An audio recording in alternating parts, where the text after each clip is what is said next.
At the end of episode 3, Nat Fraser was put behind bars for trying to strangle Arlene 5 weeks before she vanished. Now, once he was put in a cell, detectives could, if they wanted, find out everything Nat said to anyone, be it another prisoner or even a warder. Would he give away the tiniest bit of information that would set them on a path to finding out what had happened to his missing wife, Arlene? I'm Dale Haslam. I'm an investigative journalist at the Press and Journal, and in this episode, I'm going to examine how police turned to a lipreader in one last push to solve Scotland's largest ever missing persons case. I'm also going to look at how one key conversation in prison gave detectives a major breakthrough, how the fate of Nat Fraser would end up in the hands of a jury, and how a staggering new development turned everything on its head. You're listening to Vanished, the Arlene Fraser murder, a true crime podcast from the Press and Journal and Impact Podcasts. Episode 4, The Conversation. Nat's first day behind bars was in March 2000. While the sentence was 18 months, he got out on licence in November 2000 due to good behaviour. But his liberty didn't last long, and it was all down to Nat's deceptive side. Because anyone who claims they do not have the funds to hire a lawyer can get those funds from the state through legal aid. And while he was fighting the assault charge, Nat claimed to have no money for lawyers. But this was a lie. And this lie would cost Nat dearly. When police found out, they prosecuted Nat for legal aid fraud, and in April 2001, he found himself in jail yet again for another year. During Nat's 2 spells at Porterfield Prison in Inverness, police threw everything they had at trying to uncover the mystery of Arlene's whereabouts. They had employed a criminal psychologist to study Nat's body language, and even a psychic medium.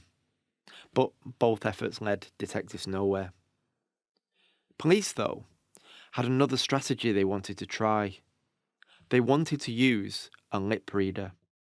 And their efforts revolved around 2 men, the prisoner, Nat Fraser, and another man named Glenn Lucas. So who was Glenn Lucas? And why was he so important? To explain this, we need to go back to an earlier time in Nat's life. It was in Elgin where, in his 20s, Nat Fraser got his big break.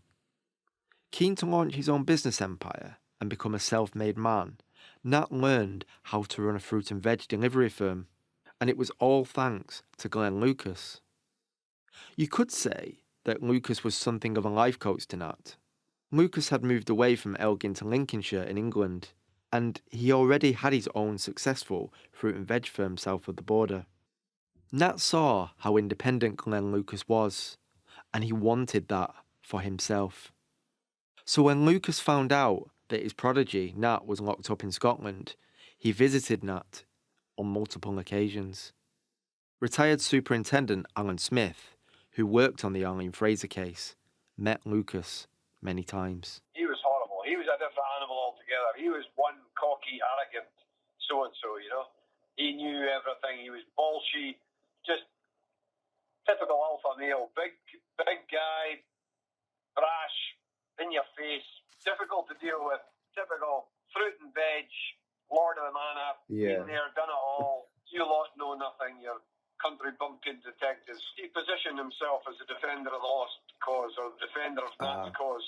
His view was Grampian police were a bunch of jokers. They latched on to this as a murder investigation when it was nothing other than a missing person investigation, and they'd set out on a journey to frame his best mate, Nat. He would do everything in his power to help and clear Nat's name, and that was his life ambition now, was to get justice for Nat. But as the prison visits between Lucas and Nat went on, things took a more sinister turn. Because one day, police began to suspect Lucas might not just be helping Nat. They suspected Lucas might be involved in Arlene's disappearance.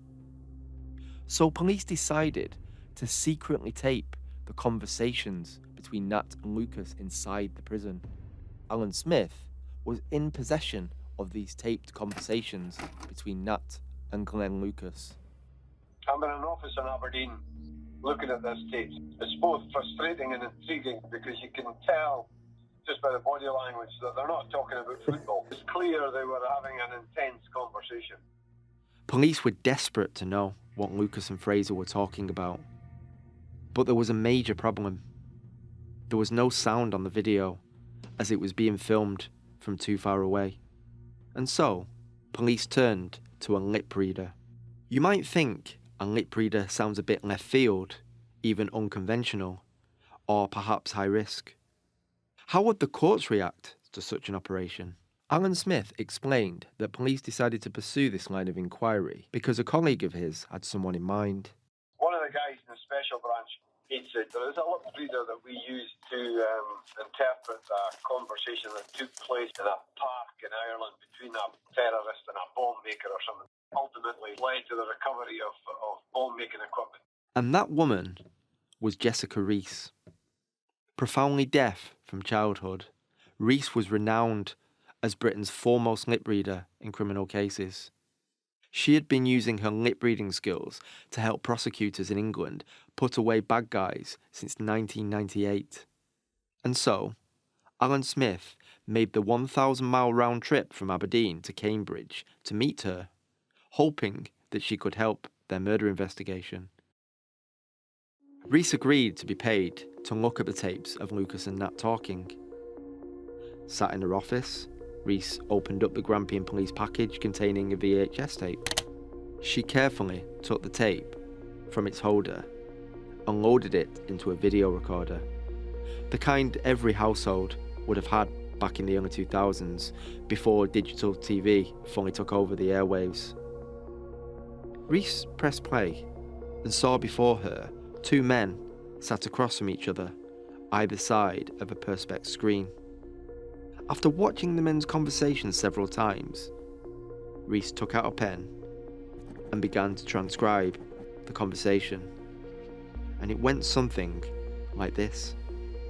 And just to warn you, what follows contains graphic details and there is some swearing. According to Rees, Nat told Lucas, and I quote, "Her arms are off. I pulled her teeth out. They can't find her. It's impossible, isn't it? I'll get away with it. It's all right. There's no evidence. It's all down the plug hole. So the police don't know shit. So fuck the lot of them." For detectives who had been working night and day on this case for 3 years, this was dynamite. And there was more. The lip reader also picked up a reference to a person that Nat called Hecky. Police knew right away who this was. It was Hector Dick. So now, in 2002, 4 years after Arlene vanished, there was a huge development. Here, you have an independent expert witness stating that Nat Fraser and Glenn Lucas had spoken candidly about Arlene's murder. And this expert witness also made references to Nat's friend, Hector Dick. And remember, police already had their eye on Hector, as he had bought a Ford Fiesta the night before Arlene went missing. And police suspected it was possible that that Ford Fiesta was somehow used in the crime. As is a standard practice, police added the evidence to their file and submitted it to the Crown Office. And it was then up to prosecutors to decide if there was enough evidence within that file to bring a prosecution against individuals.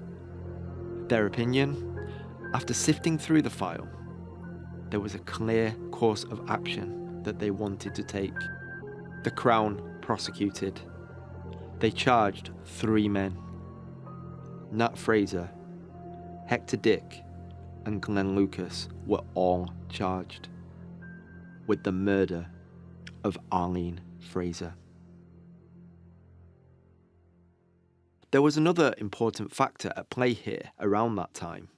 In previous episodes, we heard that this was a case that tore the community of Elgin apart. Some people deeply sympathised with Arlene's family, but others sided with Nat. They simply couldn't understand how the smiling family man who ran his own business could abduct and kill his own wife, the mother of his children. But when the lip reader's gruesome evidence emerged, that all changed.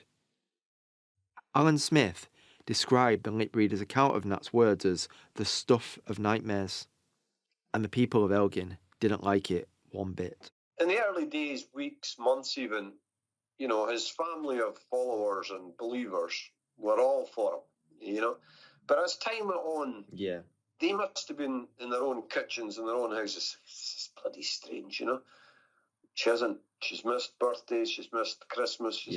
This doesn't square up here. People began to question their own judgment here, their own allegiance to that. Arlene's close friend, Michelle Scott, agrees. Yeah, it probably would have turned some people in the community, but them that still support him and everything and don't think that he would have done anything. I think it's fair to say that quite a lot of people believed him. They did believe him. Police officers who'd known him for years said, "Oh, I don't think Nat would do that. I don't think." And then he came to me further on into his trial, and he says he's definitely done it. Another of Arlene's close friends, Marion Taylor, had the same experience of a police officer springing to Nat's defence. I mean, his exact words was, "Oh no, not Natty, not Natty. Natty wouldn't do anything. No, not Natty." And then later on he goes, "Oh boy, have I got an apology to make you? Yeah. I was so wrong there." After the Crown announced they had charged the three men with murder, another few months went by before the next big development. In January 2003, the three men arrived in the dock at Edinburgh High Court. It was time for the trial. I've covered court cases for many years, and let me tell you, they are the bane of any reporter's existence. Don't get me wrong, reporting on prosecutions is vital for media organisations like ours, but it often tries the patience of journalists. That's because the only predictable thing about court is that it's completely unpredictable. And the Arlene Fraser murder case was no different. Because on day one, everyone was set to go, and then everything changed. Those gathered in the public gallery were expecting to see three people in the dock: Nat Fraser, Glenn Lucas, and Hector Dick. But there was only one. In a strategic move by the Crown Office, all charges were suddenly dropped against Hector Dick and Glenn Lucas. And that left just one man standing trial: Arlene's husband, Nat Fraser. To some, the move at the time looked perplexing. Alan Smith explains why the Crown took that decision. The Crown spoke with the family. They didn't make the decision unilaterally. They spoke to the family to almost sound them out. It was very much a question of, look, we could go for three here and very possibly miss all three. But if we go for the guy who loaded the gun and maybe not the guy who fired it, metaphorically, then we've got a higher chance of success. So the family were never in any doubt that the conviction they wanted to see, irrespective of who held the gun, or you know what I mean, who actually fired the gun, the controlling mind behind it was Nat. So they weren't particularly interested in Hector Dick and Glenn Lucas. There was much a sideshow. And this move was very helpful to prosecutors. It meant that they could now question Hector Dick and use what he told them against Nat. This is known as turning Queen's evidence, where a suspect goes against a co-accused. It's a high-risk strategy for prosecutors, as there is a chance the witness's evidence might blow the whole case. Alan Smith explained why Hector suddenly went from a man in the frame to a witness eager to provide information to the Crown that could be used to prosecute his friend, Nat Fraser. He knew he was up to his neck in something. You could argue that would Hector have lost any sleep over Arlene being out of the equation? No, probably not, you know. I remember Hector, when he was locked up, he asked to speak to me, and it was like either very early in the morning or late at night, and we thought he was going to spill the beans, you know. It was like he was ready to tell us something. But I remember him saying to me, you know, he says, there's only so far I can take you here. I can take you some of the way, but not all of the way. In other words, what he was inferring was, I had a role to play, I did what I had to do, but I don't know the bigger picture. And what Hector Dick told the jury did not look good for Nat. Hector Dick brought up the fact that shortly before Arlene went missing, Nat was talking about no body convictions. As the name suggests, these are cases in which criminals are convicted when police never find a body. And Nat remarked to Hector Dick that there were few of these cases. According to Hector Dick, Nat said, and I quote, "There are 10,000 people a year who go missing, and none of them ever get found." Hector told the jury he knew Nat had ill will towards Arlene, and so he took the reference to missing people in that context. Things became more sinister still, because Hector claimed that this wasn't just idle chit-chat from Nat. Hector said that Nat had also used books and computers to research the topic of no body convictions. At the time, what Hector Dick said was very powerful.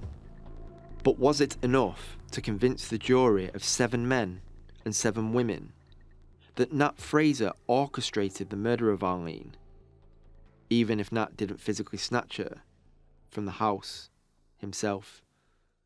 So let's look again and remind you of the chain of events on the day Arlene went missing, during that all-important 50-minute window between when Arlene was last heard of and when her friend arrived at the house to find her missing.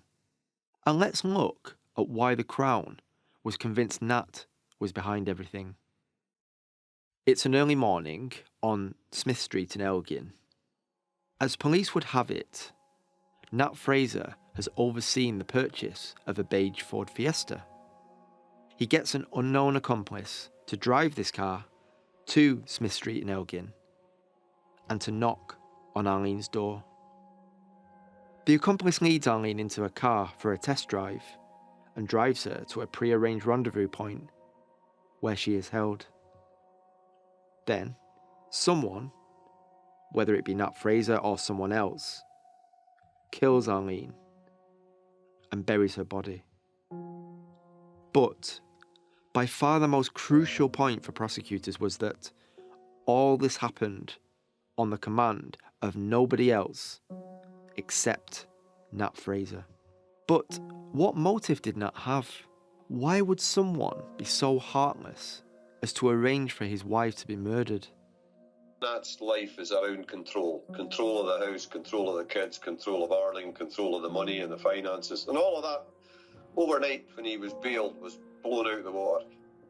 And so here he is now staying with a friend in a bedroom in Lambride, and all his mind must have been is how his image locally had been blown apart. You could see his discomfort, you know. He wanted things to be normalised, and he decided the way to normalise this was to get rid of Arlene.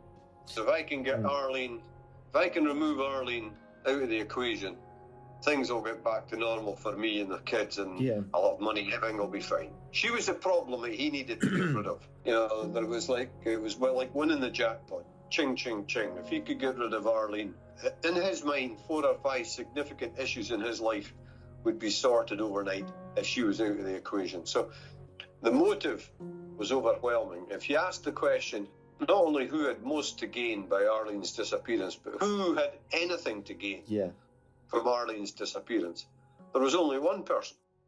Of course, Nat was his usual self when he took to the stand to defend himself. He painted himself as a hard-working husband in a marriage that was facing challenges, but that he was trying to mend the relationship. The key question, however, was, would the jury buy his story? As the jury reached its verdict, dozens of thoughts were rushing through the mind of Alan Smith. You see, every detective I've ever met sees trials in exactly the same way. No matter how great a job they did gathering evidence, and no matter how well prosecutors have put the case to the jury, detectives always worry. Because they know that the onus is not on the defence to provide innocence. It is for the prosecution to prove guilt, to be certain. Just one oversight could blow the whole thing. Years of hard work for justice. Because the bell goes to let you know that that's the jury ready to come back. It was almost unbearable. It's palpable, isn't it? Yeah. I was sat with the family when the verdict was announced, and I can tell you, you just don't know how it was going to go. And then, the foreman stands up and, prompted by the judge, he reads from his sheet. He says, "We find the accused guilty." I'll tell you what the reaction was. I just got thrown out of court. It was such a relief, the overwhelming, and I was politely told, "Shh, quieten down." Lord Mackay, the judge in the trial, jailed Nat for 25 years. In his sentencing remarks, he said something that many people were thinking, that Nat would somehow have to explain his crime to his two children, Arlene's children. With the court case over, Arlene's family got some sort of closure, and they decided to hold a memorial service here at South Church in Elgin. It took place on Easter Monday in 2003, 5 years on from when Arlene vanished. The scenes from that day were deeply moving. It was, after all, the church where Arlene had experienced one of the happiest days of her life, her wedding day. At the memorial, Arlene's loved ones held each other in grief and solidarity as they came together to celebrate Arlene's life.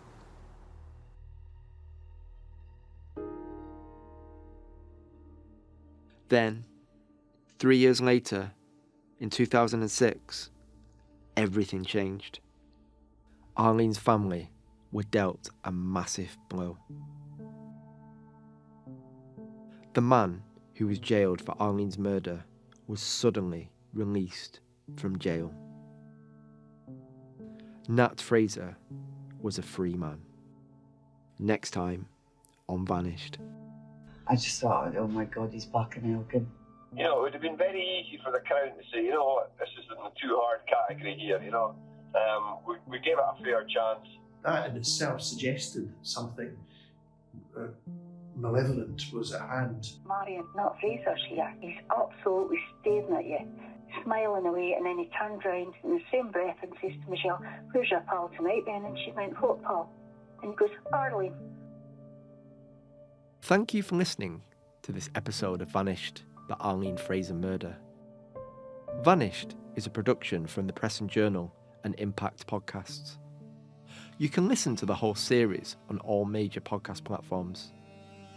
If you enjoyed this episode, please leave us a review and follow our podcast page so you never miss a new episode. And why not check out Hunting Mr. X, a true crime podcast. This podcast was hosted and reported by me, Dale Haslam. It was produced by Morven McIntyre and Brendan Duggan. Assistant producer is Megan Avolio.